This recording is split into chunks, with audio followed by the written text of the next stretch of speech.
Hello guys, welcome to our channel. आशा करता हूँ आप सभी अच्छे होंगे। तो दोस्तों, आज हम लोग स्टोरी ना पढ़ के इंग्लिश के ऐसे सेंटेंस और ऐसे वर्ड पढ़ेंगे जो हम लोग डेली डेली में यूज़ करते हैं। तो दोस्तों, काफ़ी सारे ऐसे सेंटेंस होते हैं जो हम लोग डेली में बोलते हैं, लेकिन उनकी इंग्लिश हमें नहीं आती और वो काफ़ी सिंपल सेंटेंस होते हैं और उनकी इंग्लिश भी बहुत ही सिंपल होती है। तो ऐसे वर्ड, ऐसे सेंटेंस हम लोगों को पढ़ना ज़रूरी है। जैसे देखिए, जैसे हम लोग जब हिंदी बोलते हैं तब क्या होता है कि कुछ ही वर्ड होते हैं, उन्हीं से सेंटेंस मिला मिला के वही वर्ड चूज़ कर करके बोलते हैं। तो इंग्लिश में भी वही होता है। अगर कुछ बेसिक सेंटेंस आ गए और उन्हें सही से बनाना अगर आपको आ गया तो आप भी आसानी से इंग्लिश बोल पाएंगे। तो मेन इम्पॉर्टेंट पॉइंट ये है ही है कि आपको सिंपल वर्ड तो आते हैं। अच्छा, मैं अभी जितने भी आपको सेंटेंस बताऊंगा उसमें सब सारे वर्ड आपको आते होंगे, लेकिन उन्हें बनाना कैसा है, क्योंकि हम लोग सेंटेंस बना नहीं पाते, इसीलिए हम लोग उन्हें बोल नहीं पाते। इसीलिए मैंने एक सीरीज स्टार्ट करी है जिसमें हम लोग सेंटेंस भी पढ़ेंगे। तो चलिए बिना किसी देरी के स्टार्ट करते हैं और पढ़ते हैं हमारे सेंटेंस। तो पहला हम लोग कहते हैं, ये मेरे बस की बात नहीं है। मतलब ये मेरे पहुंच से बाहर है या मेरे मेरे बस की बात नहीं है। तो इसकी सिंपल सी इंग्लिश होती है, आपने काफ़ी बार सुनी होगी, it is not my cup of T. तो ये मुहावरा टाइप का है।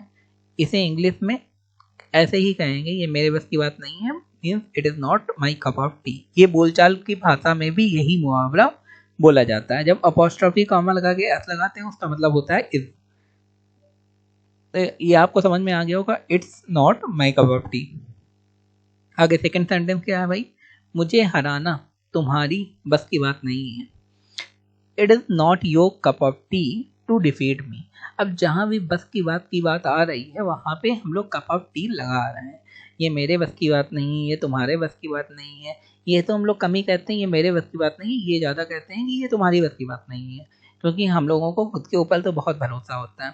तो मुझे हराना तुम्हारे बस की बात नहीं है, it is not your cup of tea to defeat me. तो यहाँ पे भी बिल्कुल वही सेंटेंस हम लोगों ने पूरा डिट्टो उतार दिया यहाँ पे टी तक और टू डिफीट। तो टू डिफीट हम लोगों ने और ऐड कर दिया, it is not your cup of tea to defeat.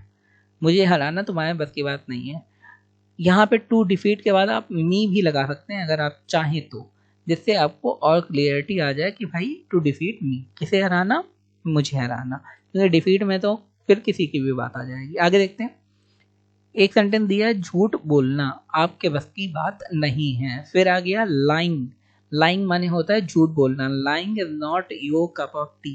अब आप इससे समझिए, ये सेंटेंस हम लोग कितनी बार यूज करते हैं दिन भर में। और योर कप ऑफ टी अगर हम लोगों को पता है तो इससे हम लोग कितने सारे सेंटेंस बना सकते हैं। ये तो 3 एग्जाम्पल हैं, इसके अलावा सोचिए कितने सारे सेंटेंस बना सकते हैं और बोल सकते हैं। तो आज से ही बोलना स्टार्ट कर दीजिए। लाइंग माने झूठ बोलना, is not your cup of T. Fighting माने लड़ना, is not your cup of T. Winning is not your cup of T. जीतना तुम्हारे बस की बात नहीं। तो कितने सारे सेंटेंस बन सकते हैं। 2 सेंटेंस आप भी बनाइए, एक सेंटेंस आप कमेंट सेक्शन में भी लिख दीजिए अगर आपको कोई समझ में आया है। आगे देखते हैं, अगर मैं नहीं आता तो। अगर मैं नहीं आता तो इसका कैसे बनाएंगे, वॉट। अगर जब भी आएगा तो उसके लिए सबसे पहले वॉट लगाएंगे, क्योंकि यहाँ पे पूछा जा रहा है। जरूर क्या नहीं लगा है यहाँ पे, लेकिन पूछा तो जा रहा है, तो आपको सेंटेंस से समझना होगा। इसमें लिखा अगर मैं नहीं आता तो what if I did not come, क्या होता। या फिर वॉट माने क्या, और अब जैसे सेंटेंस के ऊपर डिपेंड करता है, क्या होता, इफ माने यदि, आई डिड नॉट कम मैं नहीं आता। अब यहाँ पे सिंपल पास्ट टेंस का यूज हुआ है और यहाँ पे क्या लगा है, डिड नॉट, क्योंकि मैंने लगाया बताया कि जब नेगेटिव सेंटेंस होता है तो हम लोग डिड लगाते हैं, जब नहीं होता है नेगेटिव सेंटेंस तो सिंपल सेकेंड फॉर्म लगा देते हैं। और जब नेगेटिव सेंटेंस होता है तो वर्ब की फर्स्ट फॉर्म लगती है, सेकेंड फॉर्म नहीं लगती। यहाँ पे केम नहीं लगा है। तो अगर मैं नहीं आता तो आप क्या कहेंगे, what if I did not come, क्या होता अगर मैं नहीं आता। या फिर अगर मैंने नहीं बताया, what if I did not tell, क्या होता अगर मैं नहीं बताता। या फिर इसका मीनिंग ये भी निकलेगा, अगर मैंने नहीं बताया तो आप कैसे पढ़े कहेंगे, what if I did not tell, what if I did not do, क्या होगा अगर मैंने ये काम नहीं किया। मतलब तुम क्या कर लोगे, इसका मतलब ये भी निकल जाएगा और इसका मतलब ये भी निकल जाएगा अगर मैं नहीं बताया तो। आगे देखते हैं, कहने की ज़रूरत नहीं है वह पागल है। हम लोग इसे कैसे बनाएंगे? It is not necessary to say that he is mad. तो यहाँ पे हम लोग इट से स्टार्ट करेंगे, लेकिन इसे हम लोग शॉर्ट में कैसे बनाएंगे? शॉर्ट में वैसे बताएंगे, यहाँ पे लिखेंगे नीडलेस। नीडलेस माने ज़रूरत नहीं होना, नीडलेस टू से। इसकी ये कहने की ज़रूरत नहीं, से माने कहना, ये कहने की ज़रूरत नहीं है कि दैट माने की, ही इज़ मैड, वह पागल है।